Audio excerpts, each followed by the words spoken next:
All right, you are now tuned in to the Rotated Views podcast. I am your host, Jimmylee Velez. I'm here with Goose, Angelo, Justin, Heck, and Gabe Diamond Striking. In this episode, we have special guest Justin Burke. We cover topics that range from fight camps, coaching, teaching, being a father, mixed martial arts, and much more. We wrap the episode up with quotes from Dan Millman and Mike Dooley. Guys, if you're new, thank you for listening. Don't forget to download and subscribe to drop a new episode every Tuesday morning for your listening pleasure. Kicking things off, gentlemen, thank you for joining us. We appreciate it. Thanks for having me. All right, man, so let's jump right into this bad boy. Justin, we got Angelo, who's his barber, who works at Goose's barber shop. I mean, this is like a family affair over here. I like it. Domino effect. I like it. All right, Justin, so for those of us who do not know who you are and what you do, let us know. My name's Justin Burke. I just recently started my own brand called TeiMoney Striking. I pretty much, professional fighters hire me on to be their striking coach. All things throughout the fight camp, weight cuts, nutrition, all that good stuff. And I love it. So when you say fighting, it says mixed martial arts, boxing, kickboxing. So I'll take on any fighter who hits me up. I'll take him on. If it fits into my schedule, and I like what I'm taking on. Absolutely. So what qualifies somebody? What are you looking for as their coach? So, someone who's going to be on time to my practices. Someone who has an open mind. Doesn't come in, and again, just the more so that, having like the open mind and being willing to be a student. Absolutely. You know what I mean? Absolutely. All right, so let's reverse back a little bit. How did you actually get started? Were you yourself a fighter? Were you yourself training, and then you kind of just graduated into being a coach and starting your own brand? How'd you get started? Yeah, man. Well, I started back in 2009 with Pedro from 10th Round. Okay. He kind of threw me to the wolves a little bit. I got into the box ring like my second day, was sparring with, crazy people. And, and at that time, Eric was training out of that gym. And, eventually Eric ended up taking over 10th Round and becoming NPR. So once I see all these guys rolling around the mat, doing jiu-jitsu, beating the heck out of each other, I was like, that's where I need to be. I fought a few times. I had some success, and I had my daughter. Well, me and my wife had our daughter, and I started to kind of funnel out a little bit, and that tends to happen. And once I came back, I really loved the coaching aspect of it. Yeah, helping the guys out throughout their fight camps, and just getting that ball rolling, being in their corners throughout their fights. So I thought to myself, I want to do this myself, you know what I mean? So I want to put a brand on me, and have, don't get me wrong, I train out of NPR. NPR has been my home for 10 years. Yeah. I love Eric. Yeah. But, he's always encouraging me to, go out, and, do my own thing, know? So. For sure. So for those of you who do not know, the reference Eric is Eric Purcell. Check his episode out. We actually had him on a few episodes prior to this one, so that's awesome. All right, so you're fascinated with this. Life happens, but you still want to kind of stay in tune with things. What is it like? Like, what brings you back? Is it the thrill, the adrenaline, the excitement? Is it the matchmaking, or you just love being in the ring? I know earlier you did allude to saying you just actually enjoy teaching, which is dope.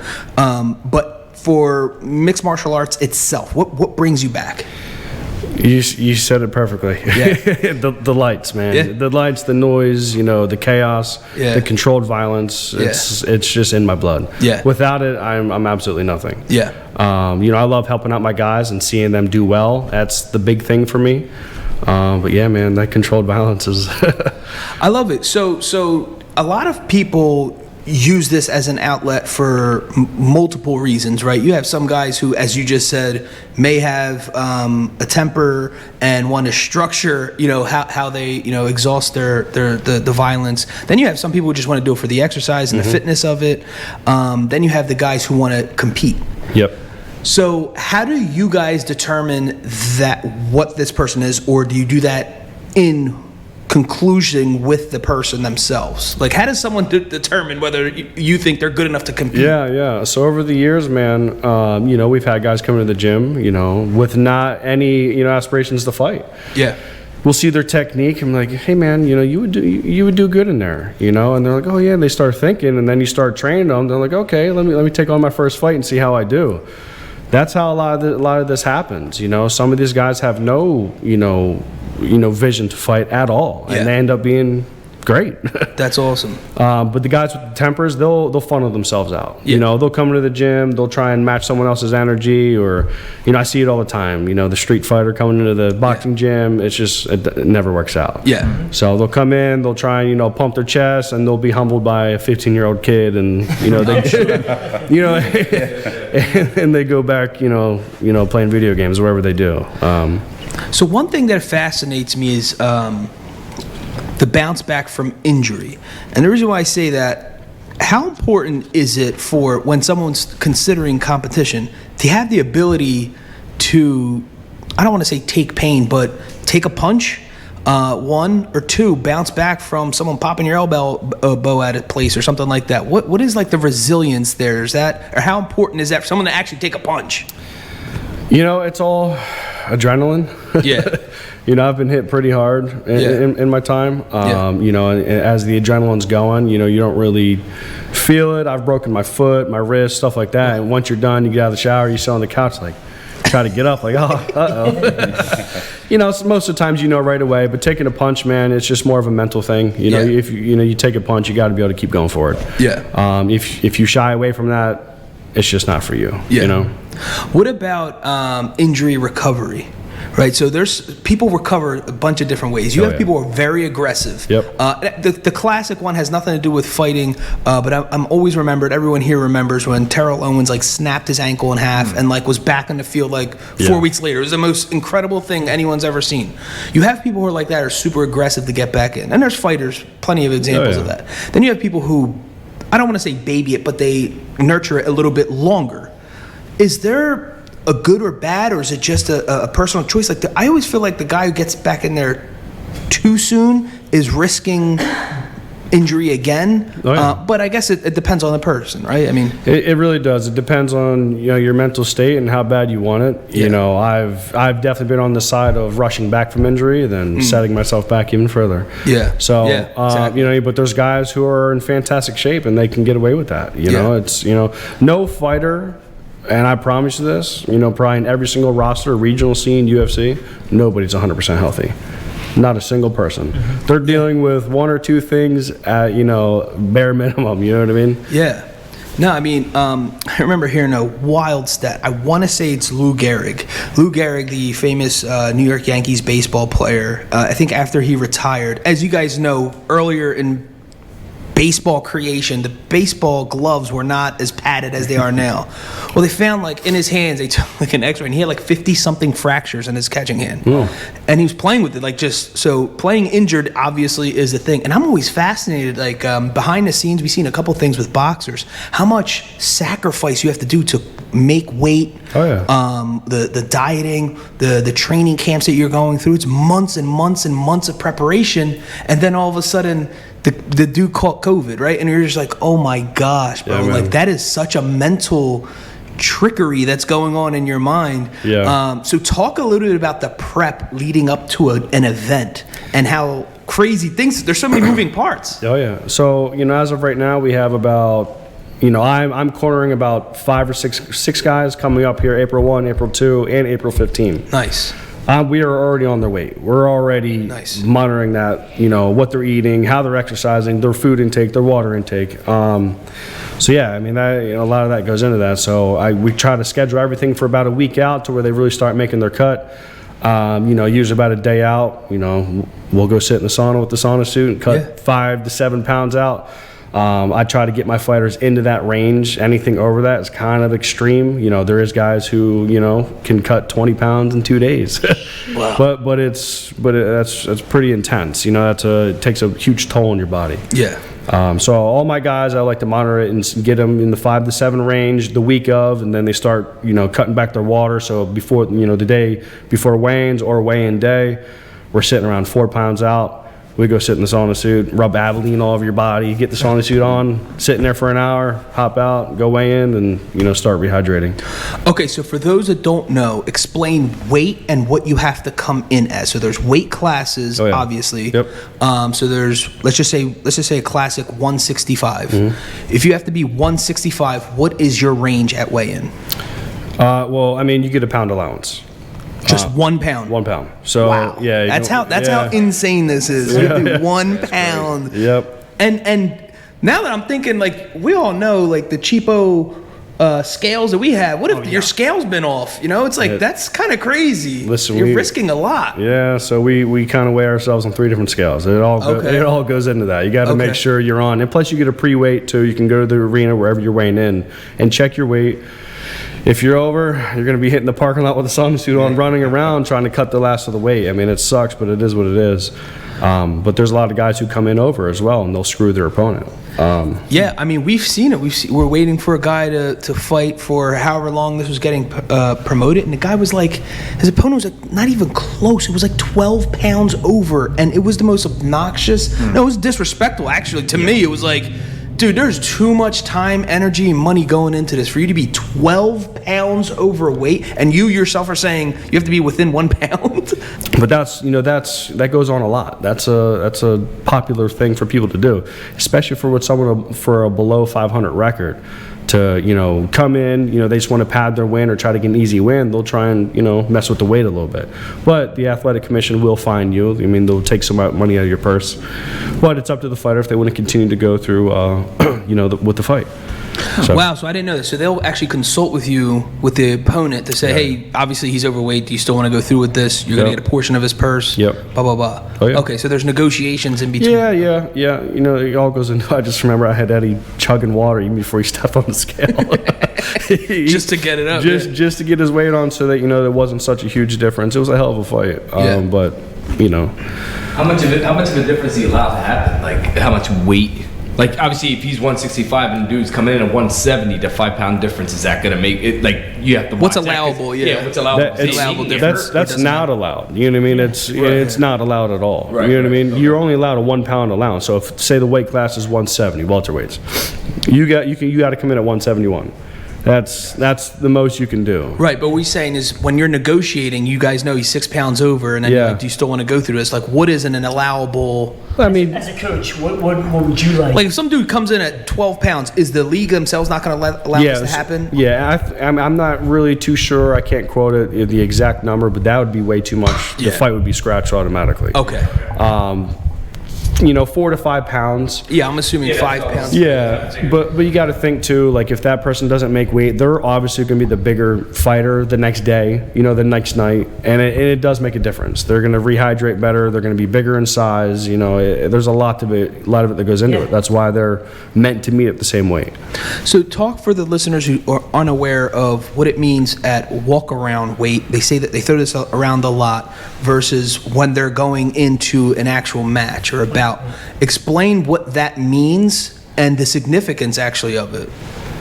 Well, I know guys who walk around 215 and they fight at 170. So I mean, wow. Yeah. That's crazy. Wow. Yeah. So I mean, there's guys who make even a larger cut than that. I mean, oh my gosh. Yeah. So some people walking around 185, they'll fight at 155. That's just the way it is, man. But like I said, 12 weeks out. You got to start your camp, training hard, dieting, drinking your water, making sure you're doing all the necessary steps. Wow. So to switch gears just a little bit, but still talking about body frames, when right when a fight is about to start or the matchmakers get together, and actually I want to talk a little bit about that, but looking at weight isn't just an only significant thing when you're looking at your opponent, right? I remember seeing something as crazy as like arm reach distance is 4 to 6 inches difference. Yeah. And so can you explain why that's so significant, even though we're both, let's say 175, but this guy has a 4-inch reach than me? I mean, it's pretty much self-explanatory. Just the range, you stick your jab out. His jab's going to be longer than your jab, so you got to fight to, break down his range and get on the inside and either work for a takedown or dirty box on the inside. Yeah. But yeah, range is a huge factor, man. You know?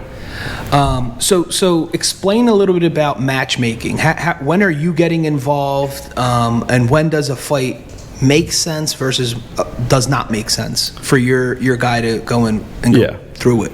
So as I started my own brand, I am starting to take on, matchmakers now hit me up to, schedule fights. Yeah. I won't take anything if it doesn't make sense. If a guy is, 6-3, we're not going to fight a guy, who's, 14-0. Yeah. You know what I mean? 100%. Or if our record's 4-7, we're not going to fight a guy who's like 13-2. Yeah. You know what I mean? So you just got to find something that makes sense. Find the most identical fight you can get, and work up from there.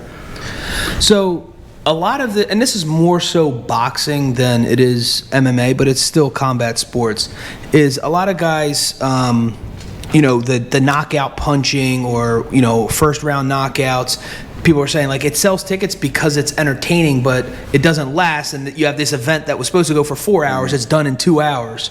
Does that mess with anyone's head at all? Like, what's the mentality when they hear just commentary from even like professional, who are former athletes themselves? And we just heard it a lot because we were watching a boxing match over this weekend. This kid was known basically first round knockout. His first 12 fights, first round, knocked every single one of his opponents out. I feel that the fan base and maybe some commentators are saying, well, you need to show that you can last longer than one round. And a lot of people were saying, but why? Who cares? You're not going to. What the hell does that matter? What am I showing you? Me lasting 3 rounds and then knock them out? You know what I'm saying? So why is that significant? Is it at all significant, or you just want to get that bad boy over with? Yeah, I mean, as a fighter, you want to get out of there as quick as possible. Exactly. You're not really going to care, what anybody has to say about that. Getting a first-round knockout, I mean, come on, there's nothing better than that. Yeah. But obviously, the guy who's fighting him is going to want to take him the distance and, kind of break him down, and show him what, drag him in the deep waters.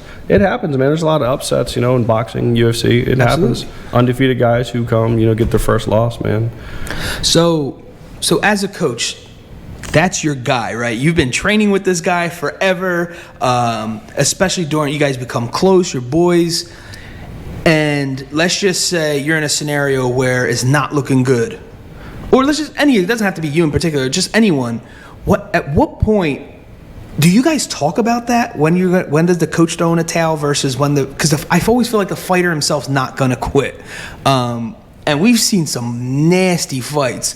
And then we also seen where we felt like maybe the corner was just a little premature in throwing that, or you just let the refs go. Do you guys negotiate, like with your fighter, do you guys talk about this stuff, or you're like, I'm not throwing in the towel ever? Like, how does that work? So, fortunately, I've never had to deal with this yet. Yes. In boxing, it's a lot different because boxing, you get hit way more than you get hit in MMA. Yeah. So, it's like you get your head rattled around too much in the boxing ring, and it can come to that point where, like, all right, you've had enough. Yeah. I can see that, but in MMA, I mean, I've never had to deal with it yet. Yeah. But as far as it goes, like, I know my guys. Yeah, right. And I'll know the look in their eye. I'll see where they're at, and I'll gauge it from there. Obviously they trust in me as well. So if I were to say, all right, you're done, I'm sure they would agree with it. I mean, nobody's going to agree with it, but if I know that you've taken too much of a beating, and if it's not, an important fight or anything like that, there's no risk, there's no point in getting your head beat in any further. But the refs do a good job with that, man. Yeah. In MMA for sure. So can you talk us through the day of the fight?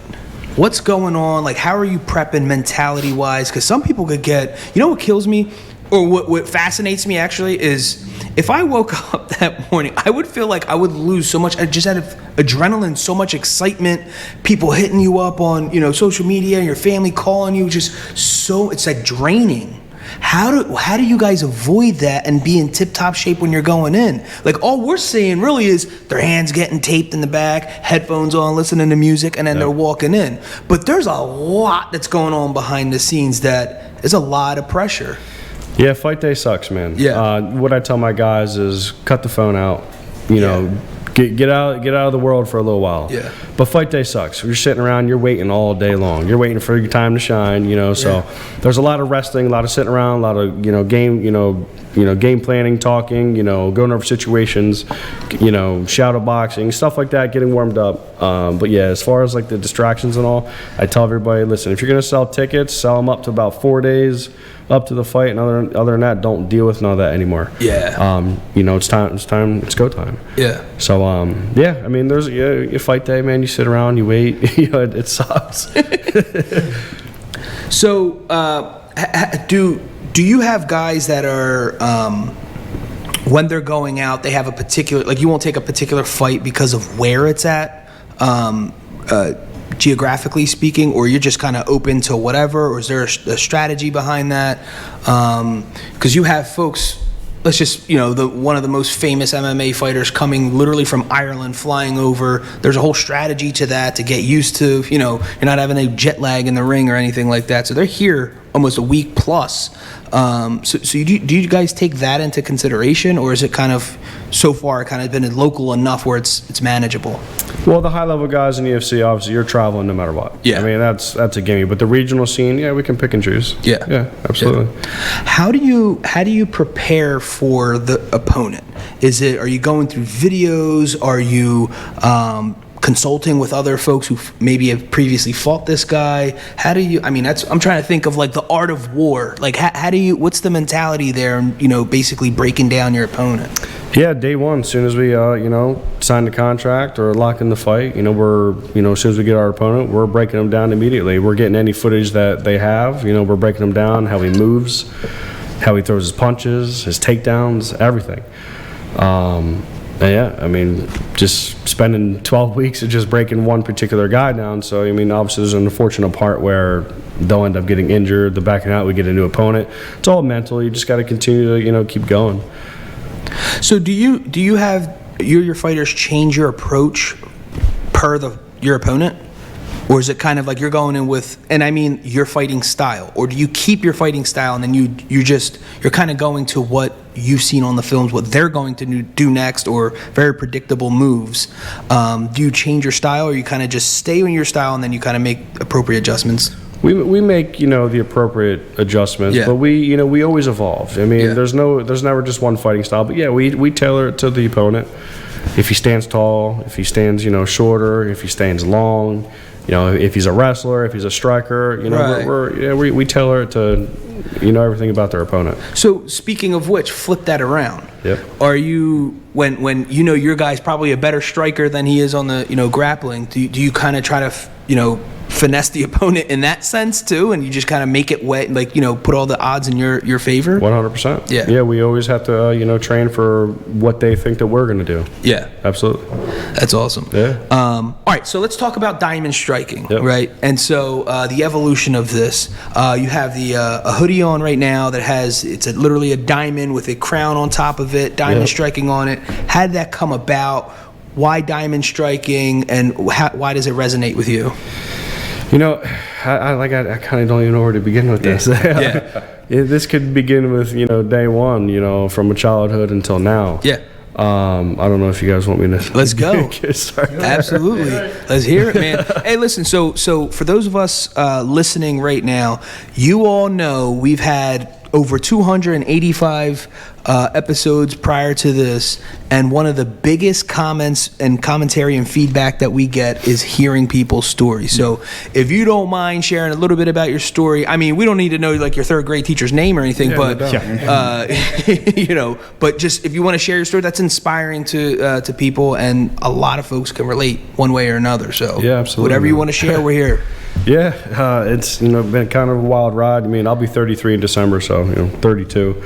Going back to where, as far as I can remember, like in every emphasis, I come from a trailer. Yeah. I lived in a trailer in Florida. I was born in Lower Bucks Hospital, but my grandma lived in Florida, so I moved down there with my mom and my brother. Okay. We lived in a trailer. Literally, the next neighborhood was rich houses. Wow. So it was kind of crazy, but as time progressed, I watched my mom taken out of the trailer in handcuffs. Wow. Stuff like that. Me and my brother really didn't have anything. Yeah. Anytime we would sneak out, we would go to these, to the rich houses, and this was like when the N64 just came out. Like, they're looking at us like we're dressed like God knows what. Yeah. Their parents are looking at us funny, like, you guys are from over there, right? No. But man. So my mom ended up meeting her husband, so we ended up moving with him. That came with every form, of abuse, as far as seeing that firsthand. I've seen some pretty gnarly stuff. Yeah. So growing up with that, for starters, I didn't have a father. I didn't meet my dad until I was 17.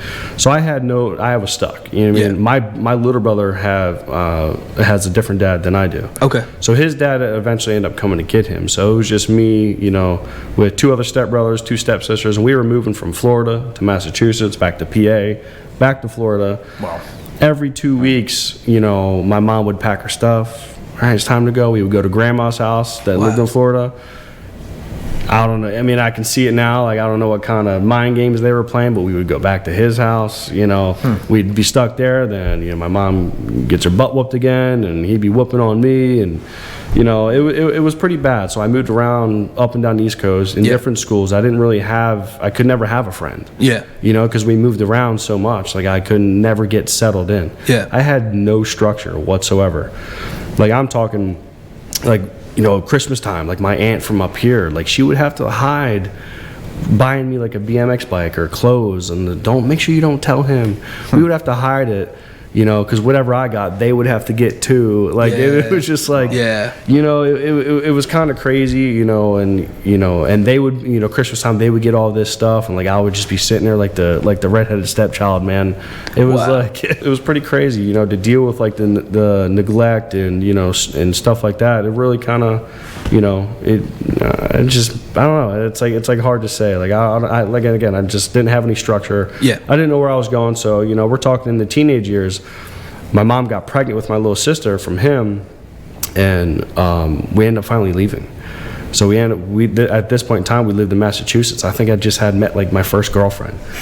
I forget her name. How old were you at this time? I think I was 13. Yeah. Yeah, I was 13, and this girl lived like 2 houses up from me. I think it was like the first time like my heart actually beated for something. Yeah, for sure. Yeah. And my mom's like, "We're leaving." I'm like, "Man, I ain't trying to go now." Right. But I had no idea. So we end up leaving. We come to PA. My mom, gets her own apartment for the first time. For the first time, I felt free. Yeah. First time we didn't have to deal with yelling and screaming. Driving down the highway. And this guy's screaming profanities at my mom, hitting her in the head. My mom jumped out the van. We're doing like 60 miles an hour. She jumped out the side of the highway. Wow. Yeah, man. Some crazy stuff. So, we had to get away from that. So once my mom, got pregnant, we finally moved. We got our own apartment. Then I finally started going to like a regular school, started making friends, and I met my first friend. His name was Jimmy. Yeah. He's been my best friend for 16 years. Yeah. Today's his birthday. Jimmy's birthday. Yeah, but what tomorrow brings is messed up. But so meeting him, it was finally had my first friend. Finally was like starting to gain friends, go to school, and become a normal kid. Still not having a dad. So my mom, she did the best she could. I guess she was wrapped up in the whole love thing. But fast forward, I didn't have any structure, so going through high school, I was actually bullied a little bit. Yeah. I had like a little smart mouth on me. I didn't know what the heck I was doing. And I actually had kids like kind of like push my head up against a school bus window. Yeah. I'm like scared. I'm like, what the hell's going on? So you're around here in Bucks County area? Yeah. Okay. Yeah. Yeah, at this point, we were living in Fairless Hills. Okay.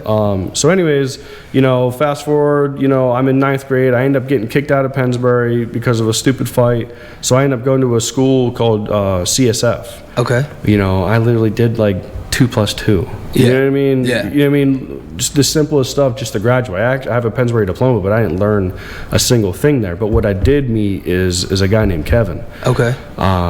He changed my life. Yeah. He stepped in as like a father figure and, really gave me a little bit of structure, let me know what I should do. I was going to boot camp every other weekend. ACT weekends. I don't know if you guys ever heard of that. Yeah. So wait, is Kevin a teacher? Kevin was a teacher there. Okay. Yeah, but he was like a social worker. It was like kind of like a school for kids on probation. Yeah. Kids and group homes and stuff like that. I got on probation for being at a situation I had nothing to do with. My friend ended up getting off a bus and punching some kid in the face, and I got on probation for it. So, I got in trouble while I was on probation, but my probation officer actually, looking back, like, okay, he did have a plan. Yeah. But he put my ass in boot camp for 2 years. Wow. Every other weekend I was taking a bus, I forget where, somewhere up the Poconos, and we, ACT weekends, learning how to hike, build tents, fires, and all that good stuff. It changed me. Wow. They literally changed me because amazing. Yeah, I mean, I got in a little bit of trouble, drinking underage, stuff like that. So are you like 13 to 15 at this point? From like 13 to 16, 17. I was still going to boot camp. Got a little bit of trouble. I actually did 10 days up at the juvenile detention hall. Okay. That scared the heck out of me. I don't know how people do it. I just, being enclosed like that. But ever since that point, I've never been in trouble. Yeah. Come 17, I finally meet my father.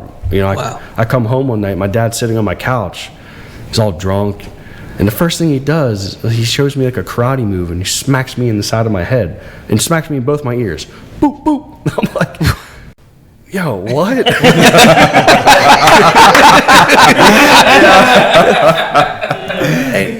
and he's like, wow. Yeah, like it was like the strangest thing. So anyways, meeting my dad, I met my brother from Ohio.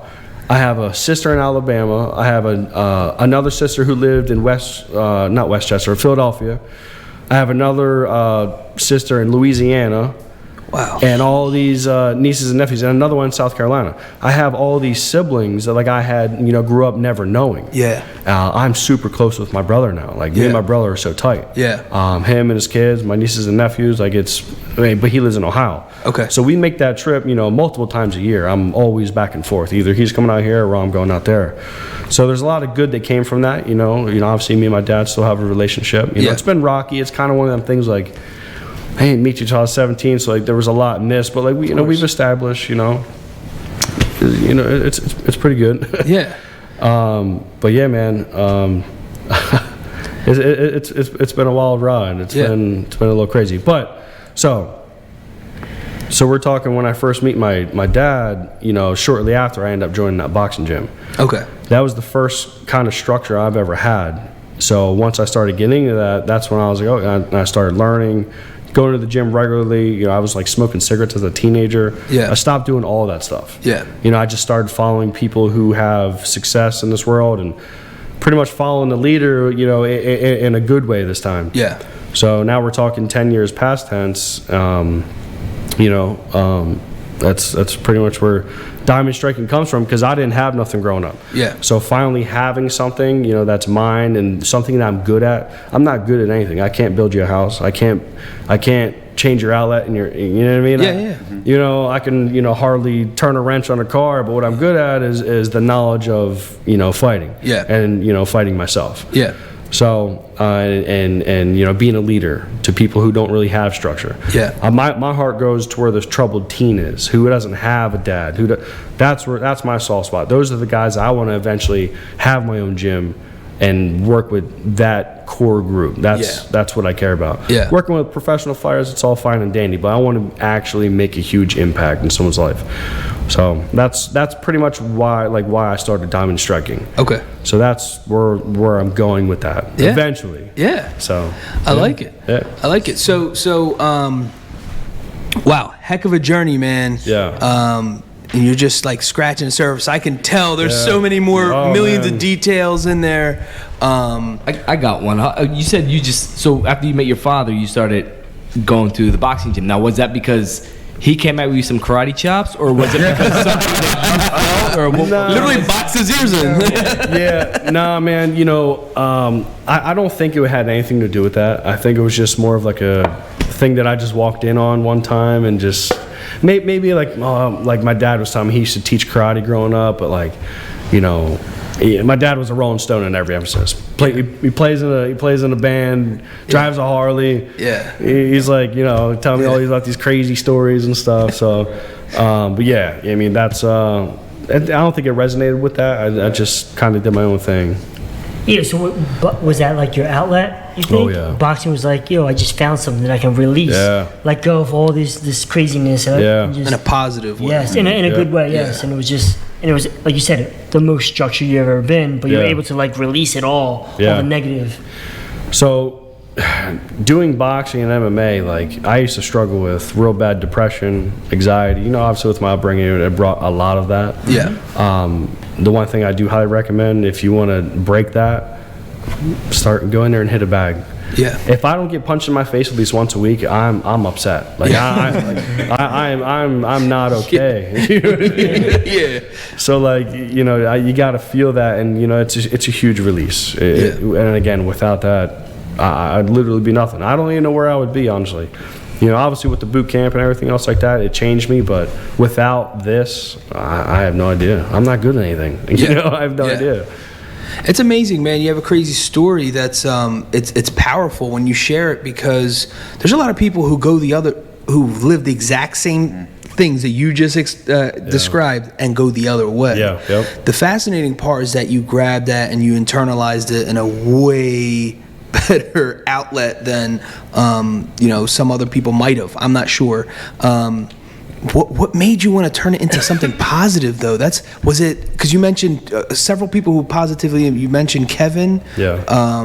You mentioned your friend, but then it was like, what was it that you wanted to take it to positive? Was it, though, what you did mention, that you went to juvenile detention center and you got kind of scared straight type of deal? But you're like, I'm never going back there. Yeah. That was probably, I'm sure that was something that played into it, whether it was high impact or low. It was there, and then just structure, and then you found that this gym that finally, what you said, gave you more structure outside of those weekend things that you were doing. Is that what it was, or it's more so a brotherhood? You know, I never felt like I was, not to sit here and sound like a sob story, I never felt like I was loved as a kid. Yeah. I always felt like I was always on the back burner. Yeah. So when I'm in the gym and I'm training with my guys, they're like, yeah, man, let's go. I'm like I never felt that before. This is awesome, and that it was addicting. Yeah. You know, to keep coming back and training with your brothers, and I still have people who I train with today who when I first started. Wow. So like, you know, it forms like a brotherhood and all, but I totally forgot. I didn't finish the story about my best friend. So meeting Jimmy was my first friend. You know, hitting him off. You know, we did everything together. Yeah. Everything back from the Nextel chirps to where you at, bro? Like, we were always together, man. Always. He got himself in trouble too. Yeah. He did the right thing as well, but what he did was he went out to Pittsburgh. To some sort of school that gave him free, college, and give him a diploma, give him a place to live, give him structure. But we still made it work, man. We were still best friends, later on down the line, obviously I had two kids, he was trying for one with his wife, and he turned 30 2 years ago and died the next day. Wow. Yeah, so tragically on a motorcycle. Oh wow. Yeah, so it's been Sorry to hear that. Yeah, him and his wife got married in July, and he ended up passing away in March. Jeez. So, but they were together since he was pretty much first out there. So, but they were trying for a kid. But yeah, losing him, I feel like I died as well. Yeah. It killed me. I even have him tattooed, on my arm here. Damn. Yeah, losing him, a lot of me passed away, man. My spontaneous, my funny, charisma, I didn't have it anymore. It's gone. And we're talking, it'll be 2 years tomorrow. Wow. Yeah, so it'll be 2 years tomorrow, and the last year and a half, I've gained about 40 pounds. You know what I mean? I used to walk around way lighter. I used to be in shape.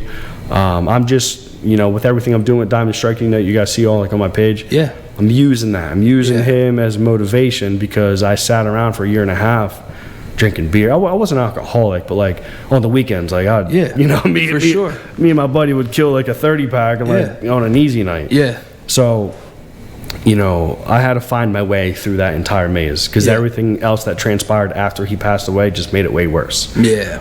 Just incidents with, his wife and how everything handled and everything else. It was just, it did a number on my mental. Yeah. I just tried to keep everything in place, after he passed, everything. Yeah. So I tried to hold him up as much as I could before it just all fell out, and I'm just sitting there left now I got to deal with this. I actually had to go to therapy and, all that, just to find my way through it, because I was in a bad rut. Yeah. And I still talk to him every day, every morning. I still hear his voice. I know it sounds crazy, but I try, man. I try to keep him up. But now I'm able to talk about this without actually bawling my eyes out. Yeah, for sure. There's certain times, especially, today being his birthday. Yeah.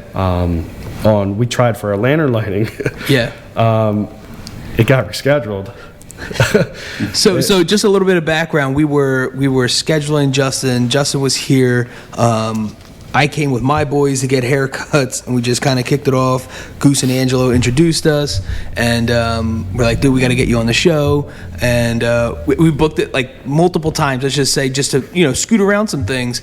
And that's like another message. What I appreciated to you. What was the first thing I said to you? I was like, he called me. Yeah. Or exactly. he wanted to talk to me, and it's very important for me, just not even just as a man, but just as a respectable person. It's like we goofed on the schedule thing, right? And then you made up for it. Like you're like, no, I'm not putting this through a text. I'm not putting this through an email. I want to talk to you. Yeah.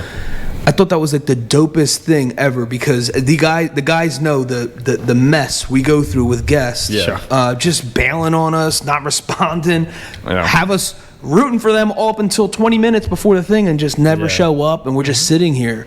And so just for having that alone, I'm like, this is a stand-up guy for sure. I'm all about the respect, man. Absolutely. Yeah. Yeah, so it was, obviously there was some schedule conflict, but we still made it happen. We're here no today. doubt, And no it just doubt. so happened to fall on Jimmy's birthday. So I don't think anything happens by accident. I think it was purposeful and, God's very meaningful way. So I think it's actually kind of dope. It's also better. Yeah.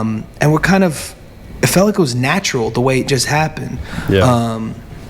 But anyway, is there anything else you want to add to that? Maybe someone who's listening right now who's probably going through maybe a similar thing, just overcoming. Can you give them any tips on, like when you're at your lowest point, rock bottom, like what was some of the things that got you out of that? And like, dude, I gotta stop this and, take this into a positive direction. The same thing that I'll tell a struggling couple in their marriage. Yeah. You got to go see a therapist. Yeah. It's got to be number one. Yeah. If you don't exhaust that option, you're not really putting in the work. Yeah. So, get up, find something you love to do, find a hobby, and go do it. Yeah. Don't procrastinate. Just, even if it's buying a ticket to your favorite place, just book it and go. Yeah. If you're in like a bad place, and obviously go see a therapist. Yeah, for sure.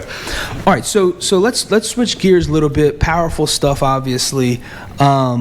So Angela, I want to ask you a question really quick. So how did you and Justin meet? Were you always his barber? Does it go back 4 months ago? Does it go back 4 years ago? How's that? It's crazy. We go back like high school. Yeah. And like to give you some insight on it, so my grandfather owned a barbershop for years in Marsville. Justin was like one of my first guinea pigs. Yeah, you know yeah, what I mean? I would, for real, I would Yeah. pick him up, Yeah. pick him up from home, bring him to the barbershop, cut him up, and bring him home. Kid Wow. had the service. I didn't even know it. You know what I mean? But like, yeah, we knew each other for a long time, like to hanging out on the basketball courts for all hours of the night and stuff like that. So like, Yeah. just to see the stuff he's doing right now and where he's coming from and this brand he's building is crazy. I'm proud of him. That's awesome. You know what I mean? And it's like Yeah. crazy. Like some of the kids that come into the shop that I cut, I'll post some of his reels on Instagram, to promote him a little bit, and I'll get inboxes from some of the kids that I cut, their mothers saying, Justin's such a great guy, he trains my son, he's so good with kids, and just that in itself, like to me, like for the kids, like you can't put a price tag on that. Absolutely. You really can't. I Like, love that. Yeah. So he got you back in the gym, right? He got me in the gym. He got you I in the never gym. boxed. I go to the gym, I work out my whole life, but I never boxed. Yeah, and yeah, like for him, that just tells you what kind of guy he is. Like for him to take me on, he got these high level fighters right now. He's training for these high level fights. Right on. And he's still putting me in his schedule at least one day a week. Yeah. You know what I mean? That says a lot, bro. Like it's Absolutely. very appreciated, and you know what I mean? It goes to show you he's just not out for the limelight. He really wants to help people. Yo, jumping on that real quick. I remember, it was a couple weeks back. Justin gets his haircut on a Saturday. He's here in a boot, like you broke your foot or something, Yeah, dislocated my ankle. And Angelo trains with him on a Sunday. So Angelo was like, "Yo, you want to take this weekend off? I'll see you next week." And Justin was like, "No, I'll see you tomorrow. I'll make this work." He's like, "No, Angelo was like, no, I want you to rest your leg. That way you're good." Because I don't want him to mess anything up for and the Justin was high like, "No, level I'll see you fighters. You know what tomorrow I mean? at 10 o'clock like we normally do." And I'm like, that's a determination this dude has. A broken foot, he still wants to train and get it going. Got to, bro. You got to keep going. All right, so I'm going to tap into Ange 1 second here again. But obviously on your Instagram, you post a lot of some of your sparring, some of your training. But one thing I always look at is gear, specific gear and what you're doing. Can you explain what are some of the tools or gears that you use to train, like pad wise, to train your athletes? And then what's the importance of having the appropriate gear? And Ange, I'll go back to you because I think you're trying to purchase something gear wise. Yeah, we were talking about boxing boots before this started. Yeah, exactly. And so we'll get to him why that's important. Yeah. But yeah, so I'll start, going backwards, being someone who trains professional fighters, and amateur fighters and just people who want to get in shape. My body takes in a crazy amount of abuse. Yeah. I'm talking my shoulders, my elbows, my wrist, everything. Yeah. I get beat up in there. Yeah. So the importance of buying good gear is, absolutely essential. Yeah. You don't want to go to Dick's Sporting Goods and go buy yourself a $20 pair of mitts because there's really no cushion in it. There's really it's not molding to your hands. Be like Lou Gehrig after that. yeah, Lou Gehrig for sure. Yeah, you definitely want to spend a little bit more money, on good quality, mitts and, punching pads, and boxing paddles, all that good stuff. Yeah. So. Yeah, no, so you trained a couple, several times with Justin, obviously, and then now you want to step up your gear. What's the transition there? Are you feeling, you understand now the importance of it for yourself, or? Yeah, he's quarterbacking this thing. Like, I don't question, when he sits in my chair, he don't question what I do, and when I'm in his area, I don't question what he does. I like it. So whatever he tells me to do, I'm going to do it. I went into it open-minded, like, can't learn something unless you're open-minded, and, he's the person I'm going to learn from, so that's what he says goes. I love it, and so that's a tip for anyone listening, trying to whether it's MMA or whatever you're training in, to be what Angelo is doing and saying is being a sponge. And what are you doing there if you're not going to be listening to what the coach is telling you to do anyway? What's the point? Hey, well, listen, there's a lot of that. Yeah, Sure. but it's almost like what's the ROI, bro? Like you're going in there and your ego is ripping you off, or are you going to put the ego to the side and allow yourself to gain way more than what you typically would? All right, so let's trickle down. So you mentioned your kids, your wife, your family several times. So what is your motivation at this point in your life? Definitely my children to have a lot more than I had. Yeah. And they already have. Yeah. I bought my first house when I was 26. Yeah. So that I'm already winning. Yeah, absolutely. They have a stable home. They're already winning. Yeah. They're already coming up way better than I did. Love it. I had about maybe 4 toys growing up, man. Yeah. They have anything they want. Yeah. So my daughter asked for a pony. She's going to get a pony. Yeah. My son's crazy, and I can't wait for him to be a little bit older, put him in wrestling and stuff like that. Yeah. So yeah, man, they're definitely my motivation to have, give my family more than what I had.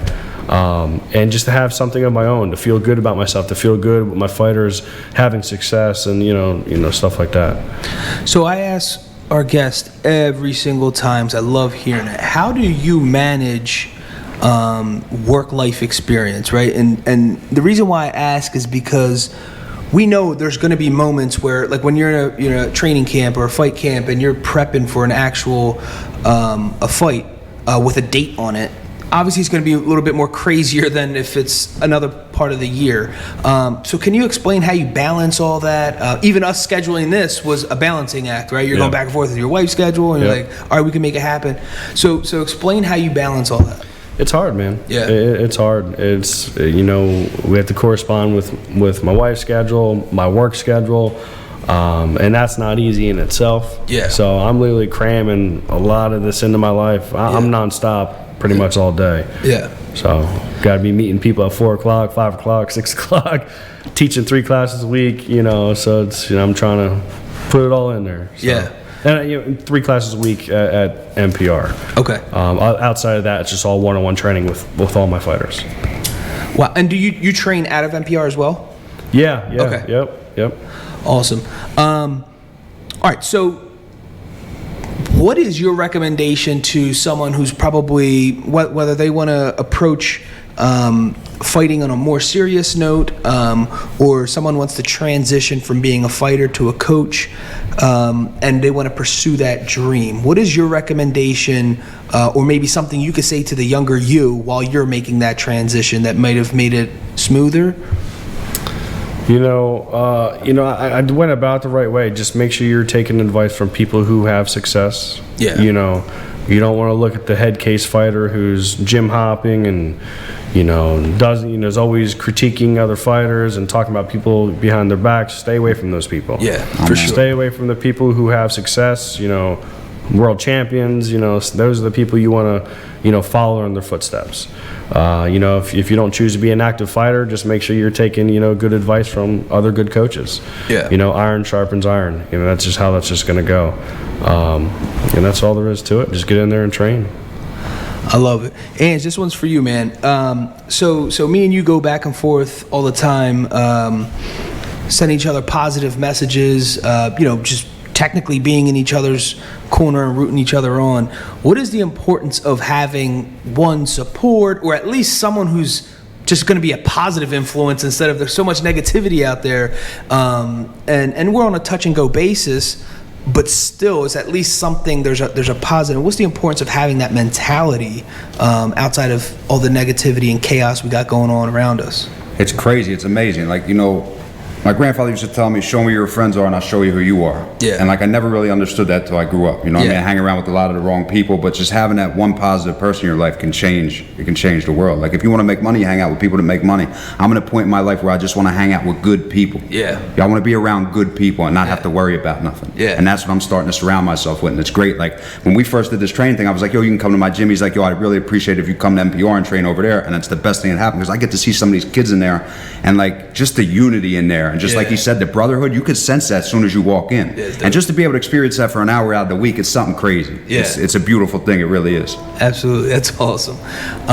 Justin, is there anything that we didn't touch upon that you want to, say, or, final message to the listeners?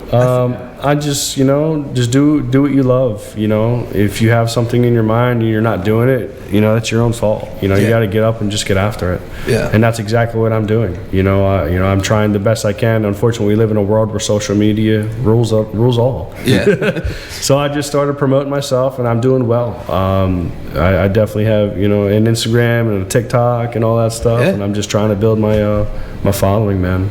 It's hard though. It is. But I feel like I've been putting out good content. It's definitely starting to gain traction. So keep that ball rolling. So if someone did want to follow you, who's listening right now, what's your IG handle, TikTok? Instagram would be @diamondstriking_, and TikTok is just @diamondstriking. Yeah. Awesome. All right, so there you have it, folks. We like to wrap things up with quotes, and the first one is by Dan Millman. The secret of change is to focus all of your energy, not on fighting the old, but on building the new. And the second one is by Mike Dooley. Life's not about expecting, hoping, and wishing. It's about doing, being, and becoming. Diamond Strike in this episode, we have special guest Justin Burke. We cover topics that range from fight camps, coaching, teaching, being a father, mixed martial arts, and much more. We wrap the episode up with quotes from Dan Millman and Mike Dooley. Awesome. Guys, thanks again for joining us. The Rotated Views podcast was produced for self-development purposes. Huge shout out to our sponsors. This episode is brought to you by the Blessed Lifestyle brand. That is BL3SSED.com. Also sponsored by The Motivation Files Unleashed. This motivational mixtape will be your fuel for success. Available on all platforms. Guys, don't forget to visit the website, JimmyleeVelez.com. Follow us on Facebook and Instagram @RotatedViews. If you have any inquiries or questions, email us at info@JimmyleeVelez.com. On behalf of myself and the rest of the crew, we wish you massive success. Stay blessed.